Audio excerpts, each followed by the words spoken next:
তো হ্যালো বন্ধুরা, আমি দীপাল আবার ছোট্ট ব্লগ ভিডিও নিয়ে আসলাম। সকলে দেখার অনুরোধ রইলো আমার তরফ থেকে। এই দেখো, এটা হচ্ছে কি বলতো, এটা হচ্ছে তাল মারার যন্ত্র। এটা দিয়ে তালের গুড় গুড় বের করব। আরে দেখো, এখানে দুটো তিনটে তাল নিয়ে এসছি। এগুলো একটু নরম, এগুলোকে আজকে তালের গুড় বের করব। এটা দিয়ে কিছু বানানো হবে।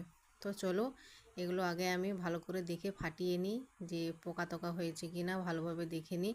আর এই দেখো, এত যন্ত্রপাতি নিয়ে বসছে, এগুলো কিন্তু সমস্তটাই আমার কাজে লাগবে। আর একটা মশারি দেখলে, ওটা হচ্ছে বেটুর ছোটোবেলাকার মশারি, ওটা এখন কিন্তু কাজে লেগে যাচ্ছে। কারণ তারের যে চোঁচগুলো থাকে, মশারিটা দিয়ে ছেঁকে নিলে আর খাওয়ার সময় ওটা মুখে লাগবে না। তো দেখো, দুটো তালেই কিন্তু আমার পোকা।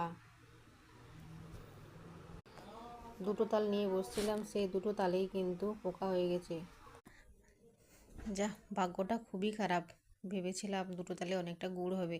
তো দেখো, আর যেটা শক্ত ছিল সেটা রেখে দিয়েছিলাম, ওটা দিয়েই আজকে কিছু বানাবো আর কি। কারণ মেয়েকে বলে ফেলেছি তাল দিয়ে কিছু বানিয়ে রাখবো। এই দেখো, একটা তালে কতটুকু তালের গুড় হয়েছে দেখো, বাকি দুটো কিন্তু আমি সাইডে রেখে দিয়েছি।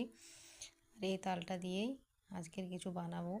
এই দেখো, এই মশারিটা দিয়ে সমস্ত তালের গুড়টা আমি দিয়ে দিয়েছি এখানে। দিয়ে দেখো, পুরো একদম চোঁচ ছাড়া কিন্তু মাড়ি আমার বেড়ে গেল। আর চোঁচগুলো দেখো মশারির মধ্যে কিন্তু আটকা পড়ে গেছে।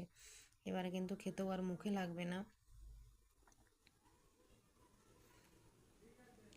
কিন্তু তালের পিঠে বা খেতে কিন্তু ভালো লাগে, কিন্তু তাল ঘষাটাই একটু কষ্টকর ব্যাপার। এই দেখো, মশারির মধ্যে সব চোঁচটা কিন্তু রয়ে গেছে।